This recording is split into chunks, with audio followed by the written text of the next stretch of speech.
Today marks the 50th anniversary of equal pay legislation, but a stubborn pay gap remains.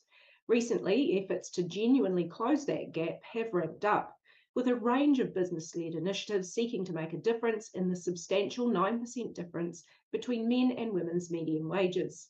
Nearly 9,000 New Zealanders signed a petition which was presented to Parliament last week. What did the government think? I'm joined by Minister for Women, Jan Tinetti. Thanks so much, Minister, for joining us. Kia ora. Today, the government announced it'll ask the National Advisory Council on the Employment of Women to advise and presumably undertake study on pay transparency. The Greens say this is the same thing that was asked for 5 years ago. Why are you asking for the same advice already given? No, we're not asking for the same advice, and it's good to have the opportunity to clear up that confusion. What was asked for from the National Advisory Council for the Employment for Women, it would be about 3 years ago now, was do they think that a pay transparency regime in New Zealand would be worthwhile, and should we have one? And the answer was clearly yes. We've also since then had an inquiry by one of our select committees into pay transparency, and they came through with a recommendation around that was needed as well. So their report back to the government was received, and the government agreed in principle to all of their recommendations.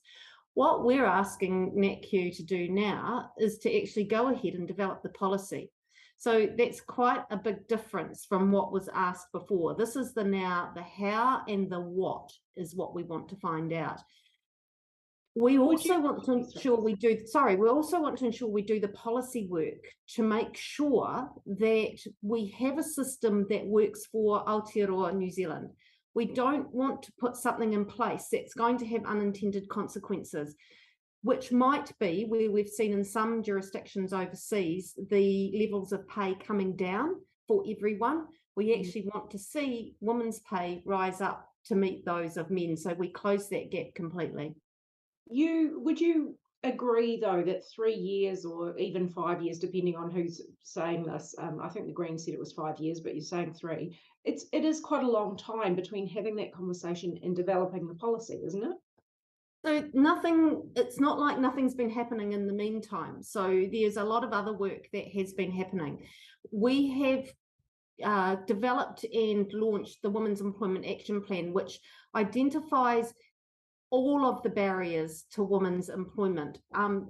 Pay transparency is one tool in the toolbox to get that pay gap closed up. There are other reasons. It's a very complex issue, and there are other reasons. So we have to make certain that we are pushing into the right areas first. At the same time, we've also been working on the fair pay agreements, which will help those women in sectors where some of the lowest pay rates are currently. So it will also make a big impact. So there has been quite a lot of other work that's going on as well. And you don't think it has taken too long to get to this point?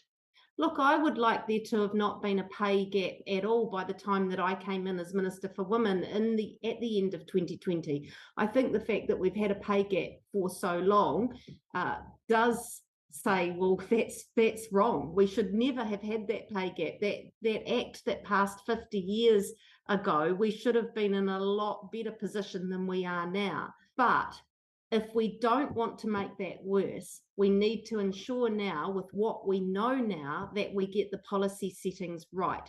So that's why I'm determined that we will take the right policy moments from now on and go through the right procedures to get this right, so that it will then make a very quick difference to that pay gap. How long do you expect it to be before you get a recommendation from this group? I've asked for that to come through pretty quickly. I think that early in 2023, we should be knowing where we are to get some legislation through that can get through pretty quickly from that point. But as long as the policy process is done well, that's why I'm very keen for that to progress well, and then that we can get legislation that's solid from that point in. So I'm anticipating, I was going to say I'm hoping, I'm going to be stronger than that. I'm going to say I'm anticipating that we're going to have legislation in through the House in 2023. Is there any way, right, those changes they announced, though, can they be made into law before the next election? I mean, that is coming up pretty quickly. I would think that that would be a very hopeful time frame before the next election, but I would think that we would have it very much progressed.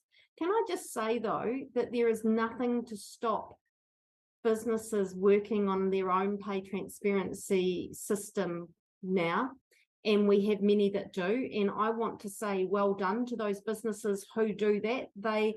I go around the country and I'm talking to businesses often, and I have a number that can show me what they've already done in this area. And I think that they are the people who are the early adopters, the people that are making this better for women, and they can report to me on their gender pay gaps and what it's doing to bring that down. So I say congratulations to them. Let's get more business doing that. They don't need legislation to act in this way, but we're going to have the legislation there as a backup. Of course, the Mind the Gap initiative do argue that a mandatory element is necessary, but they are the ones that have been pushing very hard. They and other groups have been pushing very hard for the voluntary reporting of the pay gap. What do you think of the Mind the Gap initiative? Look, I work quite closely with Mind the Gap. I think they're amazing, and I've often getting up and congratulating them for the work that they do, because it's them, and as I keep saying this to them, it's them that raise awareness of what the issues are here with that gender pay gap. Can I say that when I go around and talk to businesses and I see these wonderful businesses who are reporting on their gender pay gaps, I also meet people in business who don't understand what a gender pay gap is. And when that's pointed out to them, they know that they can do something about it. That's the fantastic work that Mind the Gap are doing, is raising that awareness, and all power to them for doing that, because it's helping me to help people here and my colleagues understand how urgent this work is. And I mean, I suppose one concern is that you get the legislation almost to the point, and then if there is a change of government, what happens to it then? I mean, is there any possibility of having cross-party agreement on this? Absolutely. And those are some of the conversations that I'm going to be having. I think that's a really good point. This is very different to other pieces of legislation in this area, in that nobody wants to see a gender pay gap. And so it's another reason why that policy work has to be really solid, so that we can show that this will make a difference to women, and effectively will make a difference to business as well. You know, that's the other thing that I have business telling me, is that they didn't realize the big difference that it would make to them, and what it would do to the quality of their workforce and building the skills in their workforce. So those are positive side impacts that are coming through from this piece of work. And if our policy work shows that well, and we've got that really good solid foundation, we will get that cross-party support for this piece of work.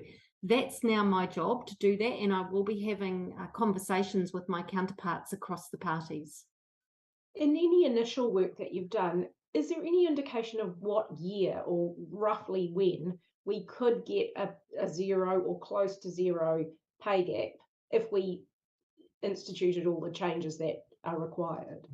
Yeah, that's a really interesting question, because I've been reflecting on that a lot lately. I don't have a solid answer as to the work that we've got at the moment, but I did go to a presentation about the Pacific pay gap with the Human Rights Commission just yesterday, who are aiming for 20 years. Now, 20 years does sound a long time, but as the Commissioner pointed out, the Act itself, the Equal Pay Act, has been in place for 50 years. So if we make 20 years now to get that down to zero, our goal, that's not that far.